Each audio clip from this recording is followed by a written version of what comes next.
Welcome to Mogul Talk Podcast. I'm your host, Mwanje Thompson, and today I'm here with a good friend of mine. We went through the the ranks when it comes to Accelerator, the Blueprint Accelerator. We were Cohort 9, and I'm here with Naveen. Naveen, how are you doing? I'm doing good, bro. Man, listen. When you hear that Cohort 9 of Blueprint, what goes through your mind? Great times. I've made such good friends out of that cohort. Yeah. Including yourself. And fantastic. Yeah. Fantastic bunch of people. We'll talk about them, I guess, and what their business is. But I've not caught up with them this year. Yeah. Hopefully. Yep. Yeah. Hopefully we have like a meetup or something that we could just, hey, how's everybody doing? How did the money change your life?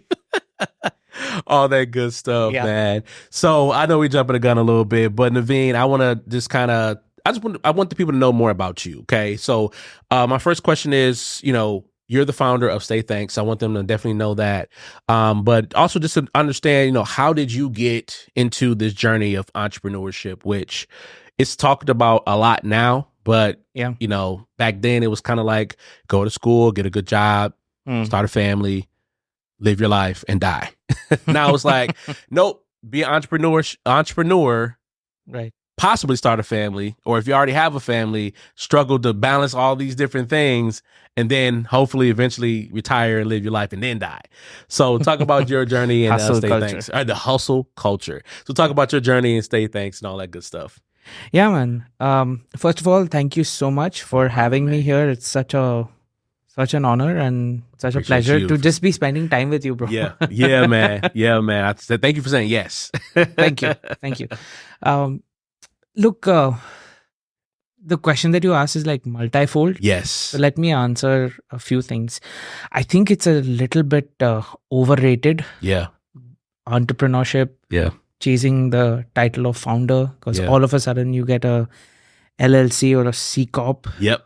And a company and get a card and you're a CEO. Yes. You're in the same ranks as Bill Gates, Elon Musk, Jeff Bezos. Yes. Did we miss anyone? Man, I don't know. All the top titans of the world.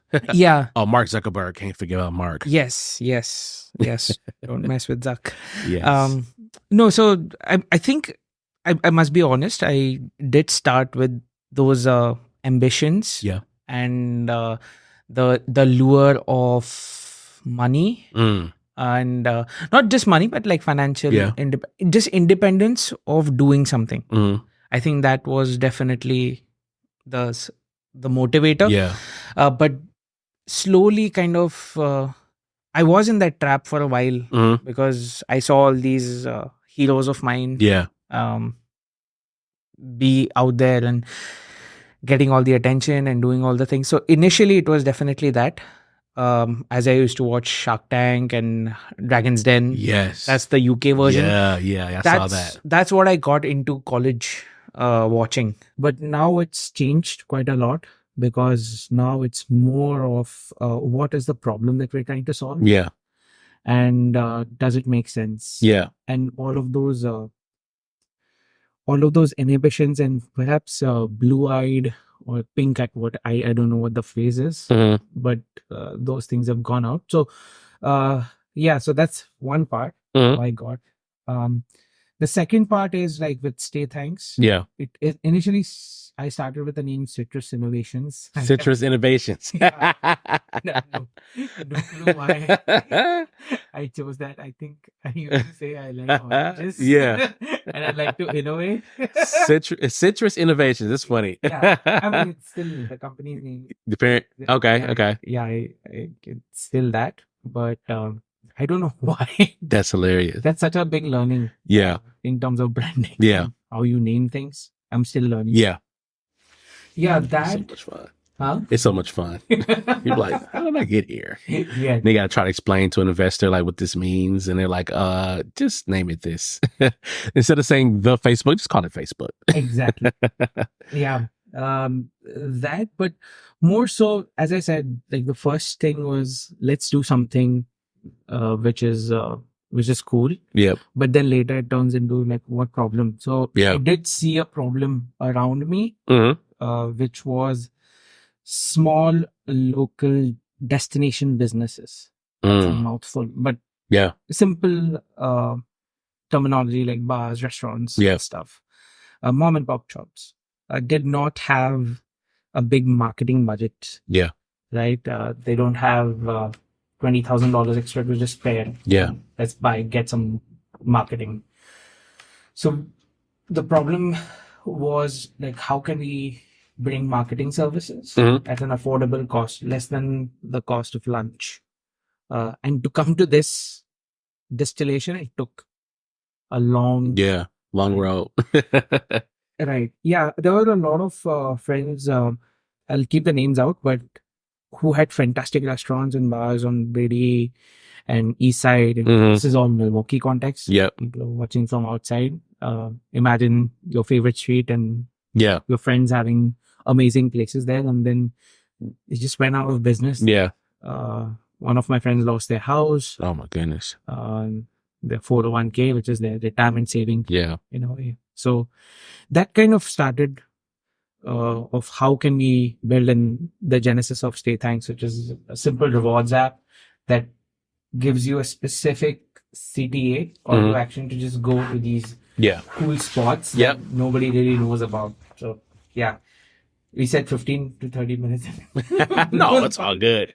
No, you're fine. You're fine, man. It's all good. You just hit 7, so we're good. Okay. Yeah, we're good. So go back to what was that? Like, was your brain like automatically thinking when your friend lost their restaurant, their 401k, their, I think house you said is right as well too. Yeah, we have different people. Yeah. So like, did it automatically say like, did you think about like, dang, how could I help save you? Or was it kind of like, maybe I need to look at this a little differently? Like, what was going through your brain? Because I think a lot of people think they have problems that they need to solve, and it's really not a problem. But in your case, you had friends that, actually lost a lot. Your 401k, going back to what we said earlier, finding a job that actually paid you a 401k was one of the things our parents wanted, like some type of retirement fund. Yeah. We're like, no, we're going to risk that. We're going to take this money. We're going to open up a bar, open up whatever. So like, what was kind of that, go back again and like kind of tell us like, what was that actual thinking process of when you wanted to start StayThanks? So interesting question that you asked that, because it takes me back. It was in the middle of, we were trying to save, when it was like pretty clear that they might not make it. Okay. I came to know pretty late. Okay. So we tried to do like some small fundraisers, but I mean, we were trying to throw a bucket of water into the ocean, I guess. Tried raising some money, but their loans, and it's not just marketing. There are a lot of things which were like wrong. In terms of capital expenditure, all those aspects were, so it was heavy. Kind of see, because people are taking 500,000, 200,000, like those amounts of loans, which are then guaranteed by them, like in some form of a collateral. Yeah. Right. I know this story might be not singular. Yeah. It's applicable to a lot of people. And then seeing some of the mistakes that were kind of made, because you can get overboard with spending without any sign of revenue coming in. Yes. Because you're so caught up with the passion, vision. Yeah. And what I was talking about earlier, like the entrepreneurial mindset. Yeah. Yeah. Or whatever perceived indicators of success that come with it. Yeah. Yeah. So did you come from a family of entrepreneurs? No. Okay. Well, technically my grandfather was a prolific entrepreneur. Okay. Back in like the 50s and 60s. But both of my parents are professors. Okay. I come from a highly academic background. Okay. And all my uncles, aunts, everyone around me have done well being in corporate or some kind of a job. So no. Okay. So what was that thought of with your family? Like, all right, I'm going to start this company. Yeah. You guys are professors, everyone around the family is doing something, making some money. Like I said, got that 401k. What was that conversation like? It was a long drawn conversation. It still goes on. My mom, I think, would still say, like, yeah, why don't you apply to Google? Or YouTube? Yeah. It's a conversation, man. Oh, yeah.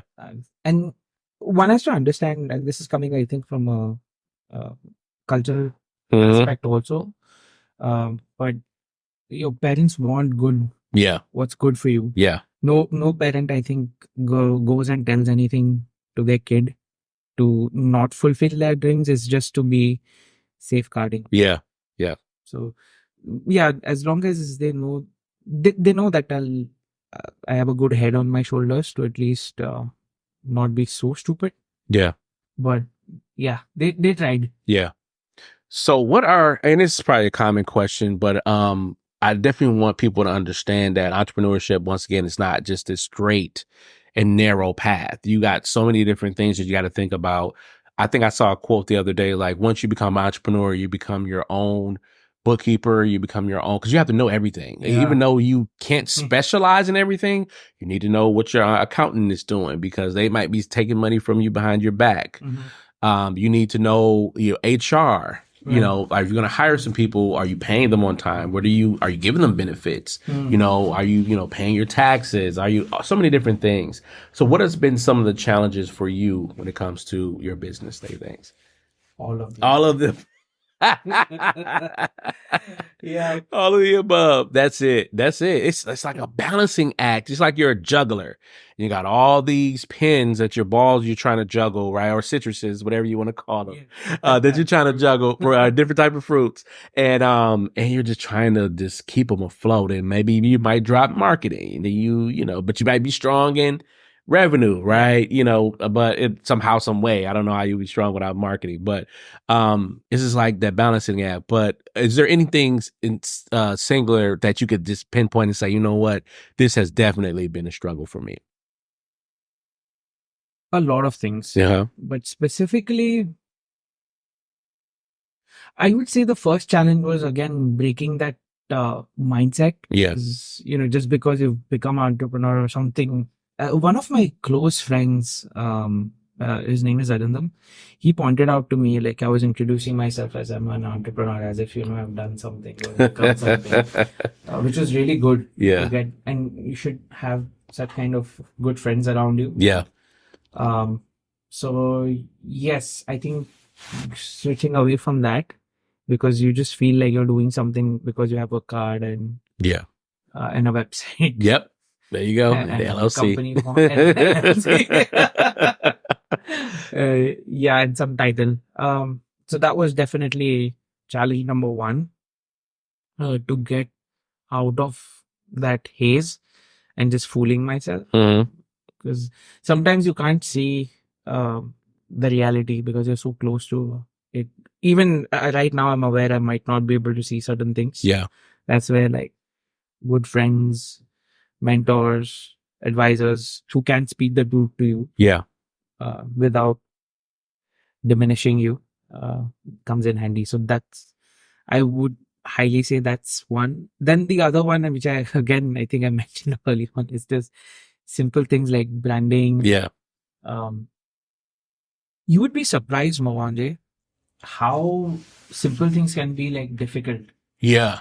For example, I know it's not just me, or maybe I was definitely behind the curve. Like, how do you collect money? Right? Yeah. How do you set up Stripe to just get your subscriptions and stuff like that? A lot of the people are missing that link. Even now, when I look at a few of the folks trying to do this. Yeah. The simple things. Simple things like that. Yeah. Yeah. That things that are overlooked, like you said, overlooked. And there's so much money, and there's so many things you want to do. Like today, I was teaching my students about this new AI tool where you can make music, and I'm like, hold on, this sounds really good. Let me let me figure this out. I need to figure this out because how can I make songs now at a minute, like less than a minute? I can make a song for less than a minute now. Yeah. As opposed to now I got to write these lyrics, and I got to make this beat or make this instrumental, things like that. It's like now it's like, how do I make this song in less than a minute? Yeah. And so, and it sounds amazing. Like it sounds like somebody went in the studio and just went crazy. Yeah. So, but like that's a tool that now that I'm looking at, like, okay, how can I make AI more prevalent in my life? Right. And so how have you been doing that? How have you been using AI to help you boost productivity with your company? Oh boy. Okay. Mwanje, I'm going to split those questions into two. Okay. All right. I think AI, artificial intelligence, the word is being thrown around so much. I don't think 80% of the people who are talking about it don't know what they're talking Break it down. Break it down. Yeah. So, yes, there are a lot of like artificial intelligence, machine learning, data science elements to these things. But a lot of it is, think even if you have like an if-then statement, which just punches out different values, people are able to like sell it as AI, which that's not. That's gotcha. An if-then statement. But you know, the average person, like, oh my God, it knew what I want to do. Like, oh my God, Amazon knows that I want to pick up citruses. Exactly. Yeah, no, definitely it is affecting. Yeah. It is affecting business rapidly. No, I'm not an AI denier. That's not a thing. But see, every year we get these kind of fads. So 2 years back, it was all crypto. Right? Everybody was jumping on the crypto bandwagon. And what are those? NFTs. Yep. Oh, yeah. Right? The underlying blockchain technology is great. It has a lot of applications. Yes. Same with artificial intelligence. Right now, for what we are trying to do, yes, we are exploring certain aspects like how about like trip planning or something, which is ChatGPT enabled. But it's more so about how can we leverage like the existing tools to make things like easier. Yeah. And I think that's the key. Is that in order for a business, like for me, so for instance, with podcasting, one of the things I use ChatGPT a lot. I use it a lot. Yeah. And so I use it to write my show notes now. So I'll just take the audio, transcribe the audio, take that transcription, put it in ChatGPT. Hey, ChatGPT, here's this conversation. Please give me a title, give me a relevant title or a trendy title. Give me the summary of what we talked about in this podcast episode and turn it into a description for the podcast. Yeah. Does it? I so much so that I finally decided to turn it into a GPT and said, all right, you're going to be my show assistant. So really, I don't really have to have a show assistant because ChatGPT does it for me. But it's like, I don't want to be too heavy reliant on AI or, ChatGPT, but it works so well. Yeah. And it works so well. Oh man, it was. We'll get everything. Into those details. Also, but I have so many questions on that. Oh yeah. If you want, we can expand here. Yeah. I want to get to though. I want to talk about our time at the Blueprint. So, the Blueprint. Yeah. We both experienced it. Once again, I said earlier in the episode, Cohort 9. We were in the marketing phase. So we were a little bit ahead of some of the other people that kind of just started their business. We kind of had a proof of concept, if you will. Yes, market validation. Yeah, market validation. That's the word I was looking for, market validation. And so we had our teacher, Sumitra, and for me, I don't want to speak for you, but I kind of want to speak for you. Yeah. For me, she was probably one of the best teachers I've ever had in like all of my teaching career. Yeah. Very competent. Very competent. Just that. And like it was like going to therapy for business. She didn't give you the answers. Yeah. I don't know if you noticed that. She never gave you the answers. She made you work to get the answer. Right. And I mean, I was just impressed. So just talk about your experience through the Blueprint. Once again, the Young Enterprise Society, Q and Khalif. Stephanie was also the coordinator of it. And so just talk about your time and what did you get out of it? Yeah. First, the accelerator was really cool because it put me into touch with friends and cohort mates who I don't think I would have crossed paths with, if I may say so. Yeah. So that was something really cool to just learn from others around and how they're going about their business. Can be like a vicarious learning. Yeah. Just seeing others operate, like how your pitch was for Audio Moguls. Yeah. And a lot of the other ones. I ended up using a lot of their products. Oh, really? Yeah. Awesome. Aisha's one for the hair. Yeah. Oh, yes. I use that for the beard oil. Yeah. Yes, absolutely. I still have that. I should be using it more, but I still have it though. In the bag too. Well, that obviously some of the exercises, right? And because it was over a long period of time. Yeah. It was really nice to really digest some of the material and think through. Yes. Correct. I do believe you can't be really like taught business, but you can be taught like best practices. Best practices, yeah. Or just some technical things, but also how to think through your business model. What is the problem that you're trying to solve? That was huge. Pain points. Yeah. That I know we just spent like 1 or 2 weeks going over what are the real pain points you're solving for. Yep. That was amazing. Grueling too. Q and Khalif are always like supportive and fantastic. So they've been great. And obviously our instructor Sanmitra was phenomenal, man. Yeah. She, like I said, when I tell you that I never been to a therapy session, I don't know if you have or not, but I never been to a therapy session, but I've heard that they don't give you the answers. Yeah. So you lead have to the answers. They lead you to the answers and then and ask you to make sure you ask questions. And so I kind of felt that was it for us, like with our pain points and with our problems that we were trying to solve. Like she would just like dig deeper. And I know for me, she was like with the problem I was trying to solve. She wanted me to I would use surface level words, but she was like, no, dig deeper. Yeah. And then I forgot the word that I used now, but it was like, oh wow, you want me to go there? Yeah. So it was very, very interesting, and I'd recommend anybody going through that cohort, especially if she's going to be the teacher, which I think moving forward she has been.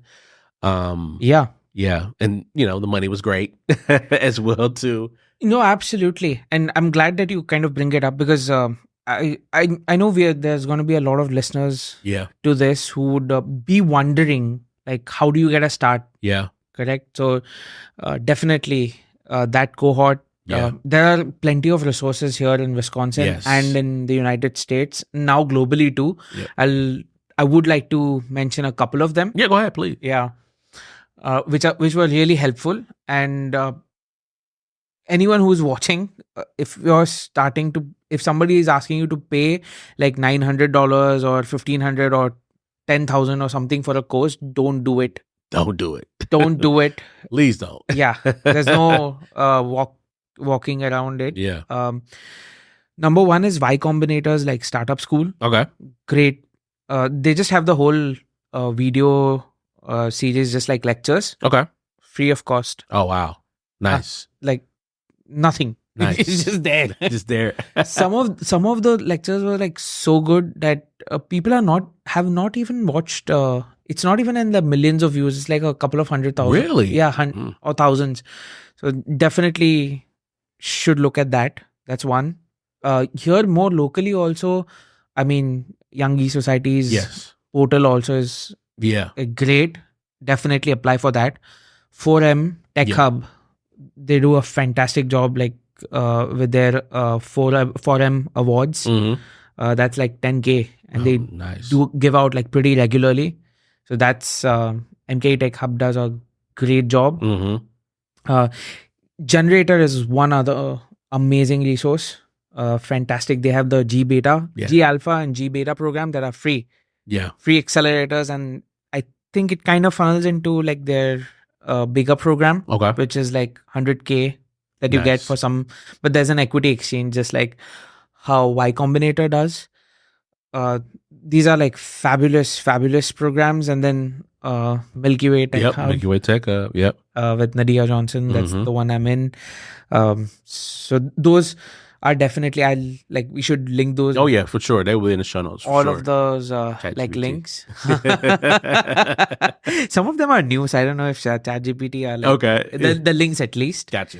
But I think I know what you're trying to say is like these are fabulous resources that are available to you. Take advantage of it. Please. Right? Please. It's not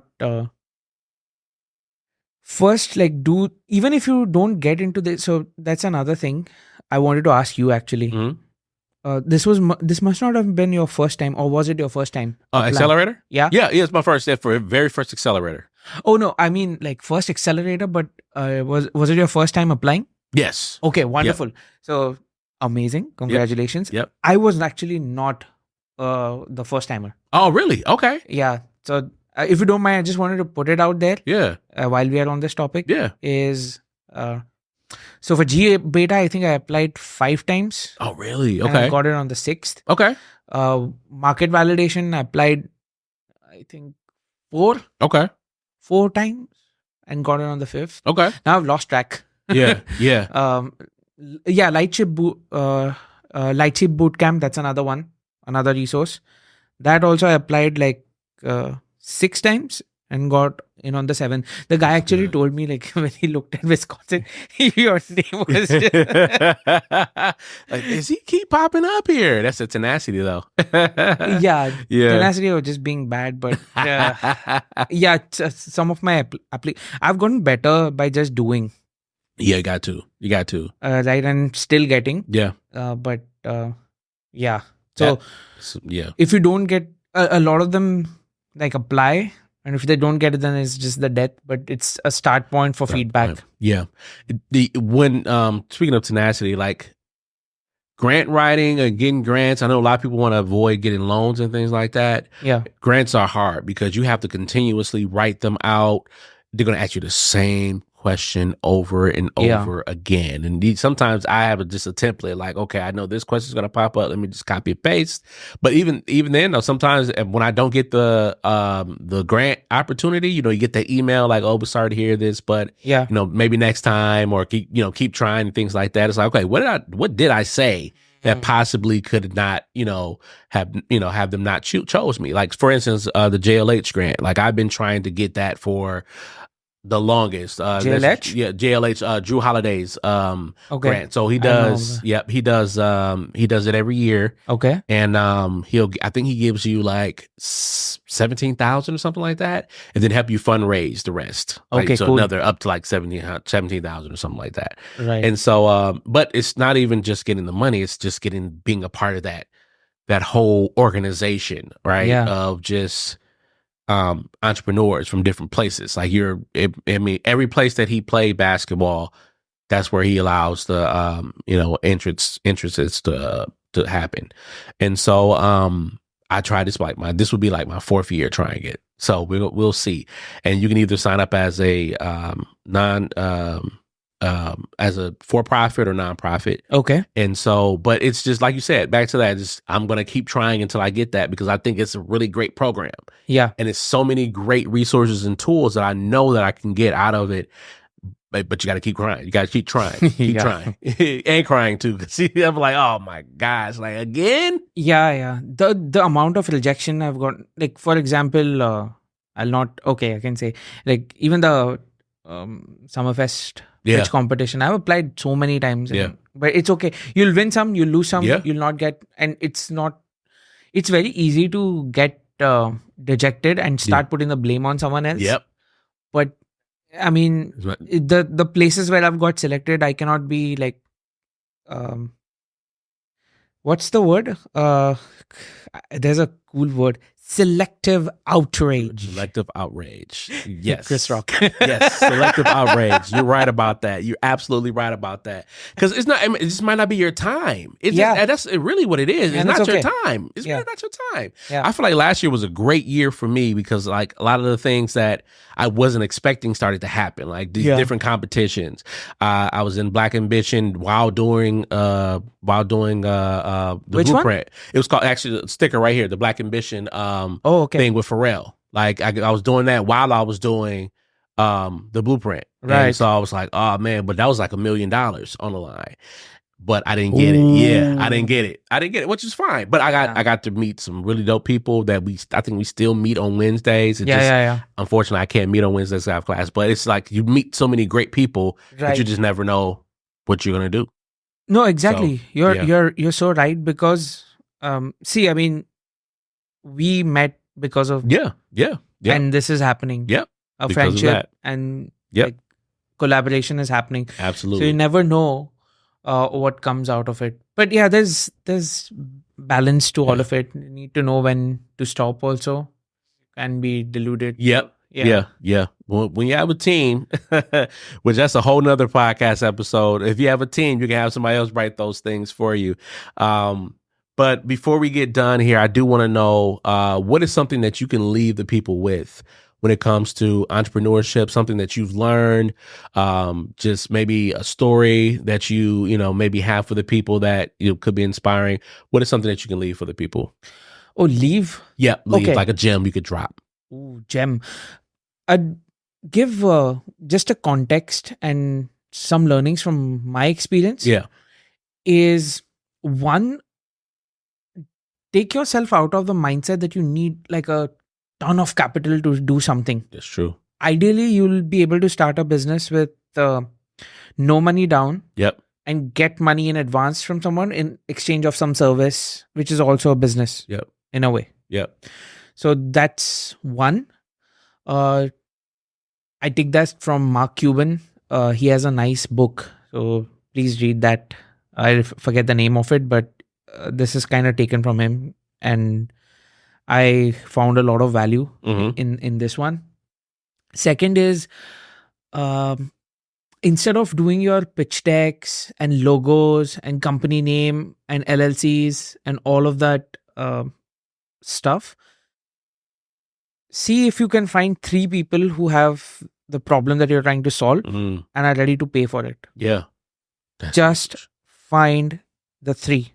That's it. And then you can find the next 3 and then you can the next 100 and 1,000 and whatever. But find the first 3 who can like pay. Yeah. Again, this is a caveat because there are some startups, like if you're like doing some kind of pharmaceutical drug or some like heavy machinery equipment which has a lot of compliance and like biomedical engineering and all those kind of stuff, they need money. A lot of money for like prototypes and stuff. Legal. Yes, but those are like 3 to 5% of the businesses. The other 95 I think could be started with some lean thinking and not running after just like investors with a pitch deck. Yeah. Good old pitch decks. Oh my goodness gracious. I've not done a pitch in a while. But that was part of our grueling time during the Cohort 9 when we had to get our pitches and do things like that. It was fun, man. It was fun. You pitched amazing. I told you. I appreciate that. So many times. Yeah, like, I appreciate that. But it was grueling though. It was grueling. It's like getting up there talking in front of people and it's like, oh my gosh. But I did have a good time. I actually went back and watched it not too long ago and I was like, cringe. Because you're looking at yourself and like, why'd you do that? Why'd you look like that? Why'd you say that? But it was, other people liked it though, so I can't complain too much. But Naveen, thank you so much, man. I really do appreciate you for hopping on in here and just having this conversation with the people. Yeah. Thank you. I know they learned a lot and they may have some questions for you. So just kind of, give your socials, kind of how can they contact you? How can they download the app? How can they reach out to you? Oh, wonderful. On X, that is Twitter, Naveen LK19. On LinkedIn as Naveen Lalit Kankate.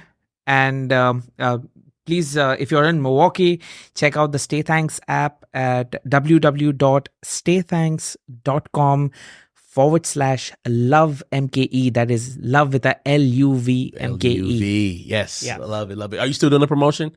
What? Are you still doing the promotion? Yeah. Yeah, you are. Okay, dope. Dope. So make sure you go ahead and download StayThanks, and yeah, man, check out Naveen and some of the cool things that he's doing, and also check out your local restaurant, local bar, local whatever, local hyper local. Please do that because they need it. All right, they need it. So once again, Naveen, thank you so much for joining in. Thank you, man. I appreciate it, man. It's a great conversation. Thank you.